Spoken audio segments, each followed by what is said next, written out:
Hi, this is Scott Garibay. Today we're going to talk about Dungeons & Dragons 5th Edition, and we're going to talk about where your player characters as a dungeon master are provisioned. This is going to get interesting. All right.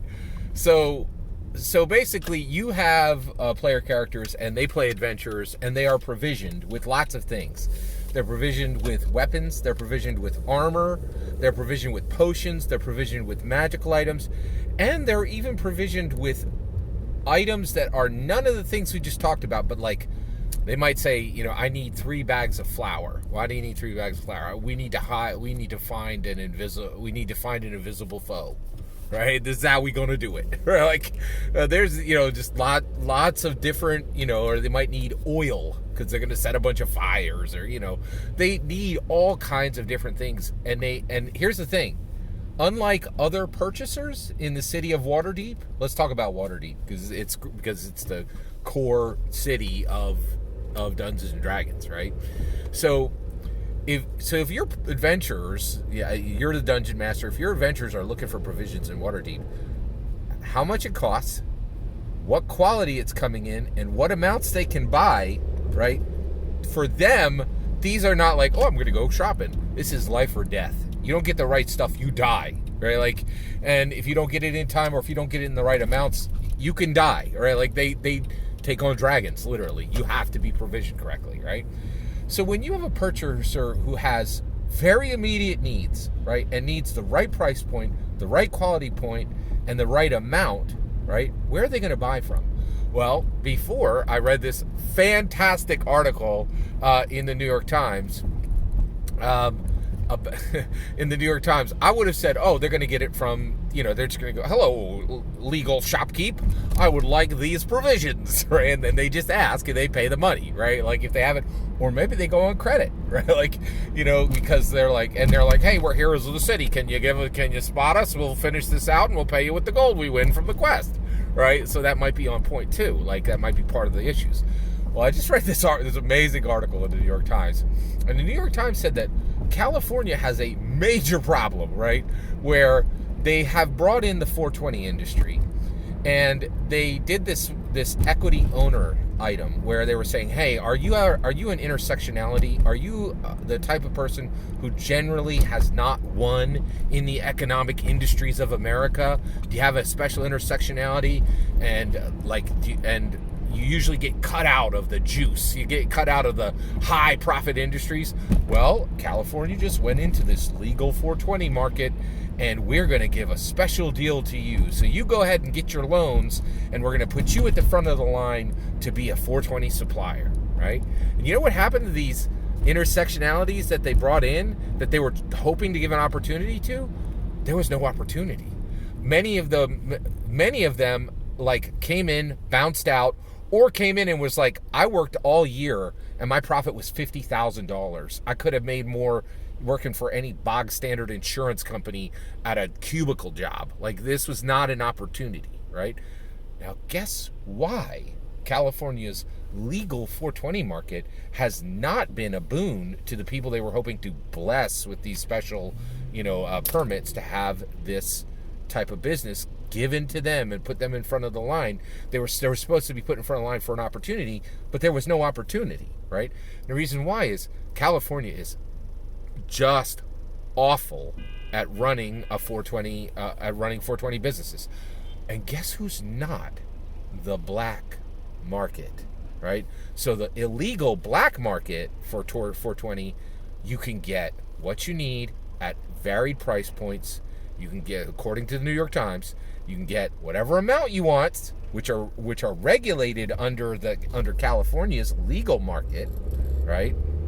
And you can get whatever quality point you want, good or bad. Like you want just the worst stuff, or if you want the best stuff, black market got you covered. Illegal black market got you covered, right?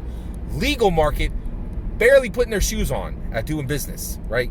Can't give you the right price points, can't give you the right amounts, the amounts you want, can't give you quality that you want. Up and down the quality scale, right? Like, you just take what you get when you go to the legal market, right?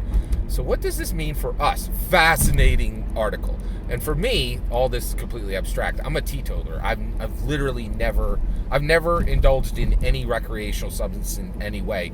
And the reason why is my family has I can't, right? It's just literally, I just can't even try it first time. Like, I'm an intense, adamant person. I try the wrong thing and it goes south. That ain't good, right? So I don't even try, right? Like, I'm a teetotaler. I've never been intoxicated in any way, right? And at this point, I'm 50. Like, there's no more there was some stress there was some peer pressure when I was in high school and college, but there's no peer pressure now, so it's not really an issue. And now it's become like a superpower. It really helps, right? It's very nice to just not have one problem to deal with. And I've seen some people have major problems come out of not using recreational substances at the right amounts. It's a huge problem, right? So all of this information is completely abstract for me and just comes right from the New York Times. But what it tells me is if you want to make sure that your player characters want to make sure that they have what they need, right? And they get it at the right price point, they get it in the right amounts, they get it in the price point they want, the amount they want, and the quality level they want. They may not be able to go to Joe Schmo legal shopkeeper. They almost certainly need, like, if we're gonna model our Dungeons and Dragons world correctly, right? Seize the cultural questions of today, which is exactly what Wizards of the Coast is calling us to do, right? Then what does that mean? Well, I'll tell you what that means. That means if you're modeling your Dungeons and Dragons game, right, after our modern world, and you want to put in cultural points from today, that means you may need to force your adventurers to get their supplies from the Zentarum or Xanathar's Guild. They are going to be the suppliers in Waterdeep that can actually give your adventurers the price point they want, the quality they want, and or the amounts they want, right? So, and for your adventurers, this might have to happen a lot. In fact, more than going to a legal supplier, because they're going to need their stuff very quickly. They're going to need the right amounts, and the quality has got to be delivered. California can't do that. According to the New York Times, California cannot do that. They are not even remotely competitive with the legal market. Like, their legal market is not even remotely competitive with the illegal black market, right? And so, so that's incredible to me. I never thought of that. So the next time your player characters are like, we need 3 bags of flour, and we need a +2 magical sword, and we need also 3 gallons of oil, and we need it in the next 2 hours.